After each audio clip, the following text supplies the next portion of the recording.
Good everyone, welcome to today's video. Today it's a Spade review on the Chinese P-51 D-20 Mustang. And straight away I'm going to say that this plane is very good, but it is plagued by the typical thing that plagues allied teams. And that is allied teams. Honestly, I've never had so many crap teams spading an aircraft before. It's just, oh, the blood pressure was going through the roof spading this bastard. Now, I know some eagle eye viewers are already looking at the lower part down there and saying, it's not spaded. You're sort of correct, but at the same time, you're sort of not. I've decided to not spade it I bring it along when I eventually get around to the Chinese PT-76. Um, and I'll bring it along during that, but otherwise, I'm not going to be doing it in ARB because of how bad the teams are. Yeah, the teams are absolute crap, let's just say. So obviously, since I've technically not spaded the aircraft, these stats are subject to change. So just bear that in mind. So the Chinese P-51 D-20 is obviously another one of those Taiwan aircraft, I believe it is. And it's a good aircraft. Like I say, I love the Mustangs. I prefer my P-47s, but I love my Mustangs because Mustangs, they're some of the best looking birds in the sky. They're probably one of the most elegant birds in the sky. The P-47, she's a bit of an ugly duckling, but my god, she's got power. And this thing's got power when you get it spaded. Don't worry, this thing's got power. Now, if I remember rightly, the US does have a premium pack. That is the P-51 D-20. And, well, if you was to choose between that or the Bostwick's P-47M, I would personally say the P-47M, yet I don't own either. The reason for it is because the P-51s, they have good performance, yes. But the P-47s, just in my opinion, they feel better to fly because of that extra power, because of that extra weight, and it just helps it out so much more than a Mustang. And not only that, having two extra 50 cals, and if you really need to, the better ground strike ordnance as a whole, just in my opinion, makes the P-51 D-20 a bit of a worse vehicle, but it's still good, if that makes any sense to anyone. So let's go over the stats of the vehicle before we jump in. Obviously, they are subject to change. 7 deaths, most of which could have been avoided, just to point out. 19 air kills, 12 ground targets, 38% win rate. It was fucking horrible. And obviously the stock grind of this thing isn't the best. Obviously, you want to get the engine mods and the wings repair as soon as possible. These are important. They are very important to this aircraft's capability. Without the engine mods, this thing's going to climb a bit like a dog, so it's not going to get into the sky elegantly, shall we say. Belts, I use tracers at 500 or 600 meter gun convergence, depending on what I'm facing. If I'm facing the Japanese, 500 meters. If I'm facing the Germans or the Italians, 600 meters, because then I can engage them a bit further away. The reason why I like to get in closer with the Japanese is because then I can then precisionally shoot their fuel tanks with APIT, M20, armor piercing incendiary, tracer. And it is amazing when you get these guns on target and they just completely blow apart at zero, which I believe I do in this battle. I'm going to show you. So obviously, over the last few videos, you might have seen a lot of other Spade reviews that come up. I've decided to delete those because obviously they will be pointless soon enough, and the vehicles that are involved are technically not spaded, and they probably won't be for some time because I'm working on other spades. So just bear that in mind. And obviously, this one's technically not spaded. I don't know why I'm pointing at it, but even so. Obviously, you can also use ground targets. Belts, I have heard good things about those from Hairy Feet. So, Chinese P-51 D-20, let's get this over and done with because I've named the replay Chinese P-51 D-20, a good bird plagued by bad teams, because it seems that once you get into the 4.7 to the 5.7 range in China, your teams become absolute crap. Well, some players in this battle did pull their weight. There was a P-47 and there was another P-51, I believe. Now, we do have a guest appearance from Mr. Killer Tigger. He actually joined me for a few flights to help me out Spade in this aircraft. And well, he decided to bring his IL-2M and play as a fighter. Now he does have ordnance on, but that's because he was working on spading it at the time. But he's going to get his first, and I'm going to pause it a second. That's better. I'll turn the engine volume back on once we're out of range of that fucking wyvern, I swear. Those things are too loud. But yeah, as I was saying before that wyvern rudely interrupted us, and I will now turn on the engine sound again. And I'll buff up my own a little bit. So obviously, you want to climb at about 15 degrees, I find. That seems to be the sweet spot. You get good climb, and you get good performance if you climb at 15 degrees. If you're not spaded, try 10. If you can get 15 out of it, get 15 out of it, is all I will say. Watch your temperatures on this aircraft. The water is especially prone to overheating. And, yeah. So as I was saying earlier, Killer Tigger is about to get his first and only ground kill he's gotten in that IL-2 so far. He's gotten nothing but air kills in it, and he's not had the best games in it because of that, but he's still gotten it pretty much almost spaded because of it. So at this point, a A-26 Invader has just been intercepted by a Do-335B2, the premium one, and well, let's just say this team is going to be a bit of a mixed bag. If I remember rightly, the pilots you want to watch on this team are, I think it's Mr. Casal, and I think it's Ronaldo. I think it's those two, but those are the two pilots who are actually going to help me get this team a win, basically. Obviously, the A-26 has just died to that Do-335. I believe he keeps on flying without his tail for a good few minutes until he crashes eventually. Or he just bails out. There we go, he's just bailed out. But Killer Tigger's trying to intercept the Do-335, however a P-51A is going to beat him to that. So Killer Tigger breaks off to go for some ground targets. I believe he's actually already gotten his ground kill, I think. Yes, he has. But as you can see, he's in a bit of a bad spot. He's got two A675 Otsus on him. Oh, sorry, A675 Ko's, I should say. And, well, he is about to have a very bad day at the office, let's just say. I've said to him at this point, I'm leveling out at about 14,000.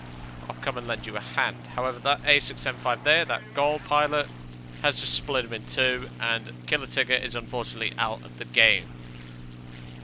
But as you can see, we've got Corsairs, we've got P-47s, they're all diving in, but they're not keeping their energy up, they're trying to dogfight the Japanese aircraft. You can see this Chinese P-47 down there, he is trying to dogfight an A6M5 Ko, and as you can imagine, he ended up being a fireball.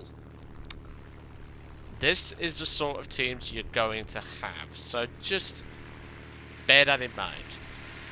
Obviously, Killer Tigger's keeping an eye out around me, as obviously I'm going in for this Dora. I wanted the Dora gone first, because I deemed it the higher priority. And obviously at this point, I keep my speed up, and I put it straight back up into the sky. I knew the A6M5 there has not got the energy to catch up, so I just take it and put it back. Luckily, I spot this K4 at the last second. The K4 is coming in way too fast, however. Down goes that Dora for my first kill. The 109 K4 at this point, as well, he's just planted it in the dirt, trying to follow me through that turn. So I guess you could count it as a maneuver kill. Seriously though, guys, you make maneuver kills a thing. And here is where I started experiencing problems with this aircraft. Obviously, I am mostly spaded, so just bear that in mind, but I am mostly spaded, so I kept my energy up and I kept going. It's just at high speeds, this thing, well, every P-51 Mustang pilot will know this, you have a lot of problems with the rudder, especially above 400, or just a tad over 400 miles an hour is when you're going to start feeling the rudder, and it is a pain in the arse, let's just say. And it was the two fighter pilots that I predicted as well. So at this point, a Focke-Wulf 190 comes in, and I was thinking, Please be a Dora, please be a Dora. Nope, it's an Anton, so we gotta throw the Mustang around quite harshly. Obviously, as you can tell by my airspeed, I don't have much airspeed to play with. Obviously, I knew the A6M5 was scouting for the enemy team. He J's out before I could strafe him to get the kill assist. But obviously, I didn't think I had the airspeed for this kill. So obviously, I pull up and I go for the shot. The P-47 does have the speed for it. I fire a long burst and I crit at this point his right flap. Although I think I hit the wing as well. And it's at this point where it gets into a bit of a, shall we say, a bit of a close-in, almost ramming incident with this P-47. I'm obviously watching him. Killer Tigger's telling me where the P-47 is. And since the P-47 has higher speed than me, I let him have first shots. Obviously I've already scored a kill, I've already scored a crit, so I get the assist. And the P-47 blows him to Kingdom Come. That P-47 pilot is going to pull his weight in this entire game. So at this point I just throttled back just to cool down my engine. And me and Killer Tigger saw this bomber up ahead. He thought it was a 288 and I was like, that does not look like a 288, buddy. And we was both contemplating like, is it a 288 or is it not a 288? And I was like, it doesn't look like one. And it's at this point I go, oh, it's a Ki-67. Actually quite a nice bomber that was when I spaded both of them. I really enjoyed that bomber. However, this guy should have really turned far before he did. And well, traces against a Japanese bomber, even an armoured Japanese bomber like that one, yeah, it's not going to last long. Third and final kill for this game. As you can tell, this match was it was pretty close. If you look at the team list, we've got me and the D-20 and the Chinese P-47 player and that P-51 who is engaging a 109 G6. He's going to get the kill on the G6, just to inform you. At this point, however, I was down to about 200 rounds. The 50 cals have very high fire rate, so in fact I don't even need to point that out. If you've used the 50 cal before, you know exactly how fast the thing fires. But they pack a serious punch with the armor-piercing incendiary tracer rounds. Obviously I'm watching the dogfight over there, and well, it looked to me at this point that the P-51 was not going to win. However, he is going to win. Killer Tigger was spectating that Mustang at the time, he was not spectating me. So as I was saying, I'm down to about 400 or 280 rounds, roughly 300 rounds. And I decided, well, the match is probably going to end by the time I get back to base. So I'll go farm a bit of AAA just to get some extra points. And obviously Killer Tigger killed one of them, so I'm only going to get 4 AAA with what ammo I have. But it's better than nothing. It's always nice to get points towards a Spade. And obviously with 1.5 mods left, which I'm probably going to finish in Tank RB, as I mentioned at the start. Yeah. And obviously the 50 cals are very effective against ground targets, as you can tell. I mean, it just rips the AAA guns to pieces. If I wanted to, I would obviously, if I had the time in the match, which we don't, because obviously the match ends in about 4 minutes, which is when I get back to base, I could probably kill most of those ground targets there with the 50 cals alone. I didn't have the rockets or the bombs, obviously, so I didn't bother. And here's one other thing to point out about the P-51 before I end it here. Low altitude speed is actually pretty impressive when you get it pretty much almost spaded, I have to admit. I mean, it's not going to be a speed demon, but 360 miles an hour, 320 roughly. I think the most I got out was about 340. It's actually pretty good. So, do respect the P-51 D-20 for its speed, especially the P-47 as well. That thing's a monster when you get it going, obviously. So I'm going to end it here because it does end when I get back to the runway. The 288 is shot down pretty much right as I get wheels down. So, yeah. So like I say, the P-51's in the Chinese trees, and this will include the P-38, which I probably am not going to do for a Spade review since I've done the L already in the US tree. These are good birds. Your teams are not going to be good. I was lucky with these two guys. that P-51 D-20 and that P-47 pulled their weight. Most of the team did not. I think Killer Tigger got an air kill in this battle, if I remember rightly. And he wasn't even meant to be here in a IL-2M Type 3. And yet, if you look, some of the team didn't really get much at all. I mean, two other players, other than, obviously, the ones I mentioned, didn't get kills.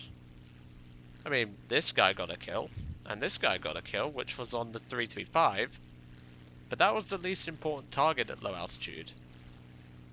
But hey, that's just what you're going to get sometimes. So anyway, I hope you enjoyed today's video on the P-51 D-20. I will be doing one on the K if I can stomach the blood pressure to get it obviously spaded. And I will see you all on the next one. Hope you enjoyed.